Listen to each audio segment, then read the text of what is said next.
Hey guys, Ryan with Fluid Health and Fitness. Today showing you how to do a 90-90 repositioning. This is a part of the exercise selections given to you by Posture Restoration.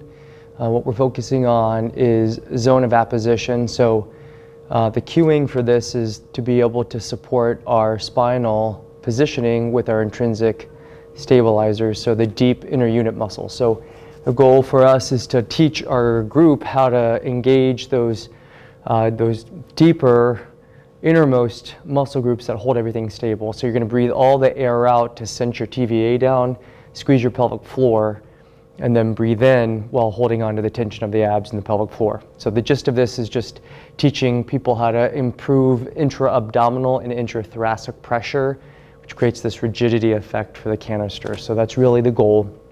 We know that there's a deficit in the abdominal tension on the left side for most of us.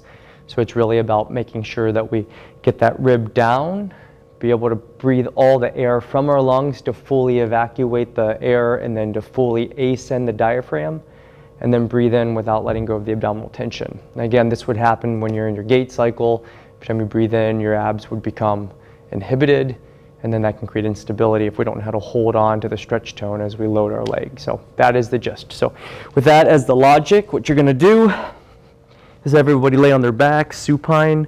I'm using this step to demonstrate this, but normally everybody would be on the wall. So it's 90 degrees at the knee, 90 degrees at the hip, hence the name. Your arm's gonna be up at a 90-degree horizontal on the right side with the shoulder retracted and a slight curve to the left. So I'm gonna tip over to the left and compress my rib. Once again, positioning my spine so that I'm centered. And the base cues are breathe out for 6 seconds. Fully evacuate all the air out at the bottom of the breath. You're going to pause for 2 seconds, and you're going to make sure that the rib depresses down or sinks back towards the floor. If you do it right, you'll start to feel a little bit of an arch on the lower back.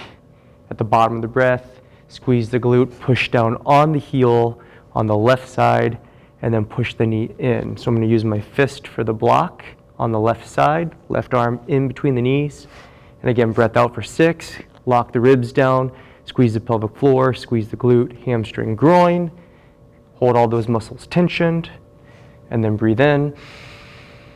Inflate the thorax without letting go of that pressure. So that's going to create a thoracic expansion or excursion. It's going to come into the abdomen, expand the abdomen, and you'll start feeling the lower back expand. So it'll imprint down into the ground. So the trunk opening actually opens up the whole of the abdomen, hence the name 3D breathing or belly breathing. So that should be the drill. You're going to do this for 2 minutes, 6 seconds out, 2 seconds pause, breath in for 2, and then reset the cycle. We want to teach everybody this so they can get a better zone of apposition. Again, the control of the diaphragm, but also stabilizing the spine and getting everything stacked on top. So this is a stacking or a bracing maneuver. So questions on it, reach out, admin@fluidhealthandfitness.com.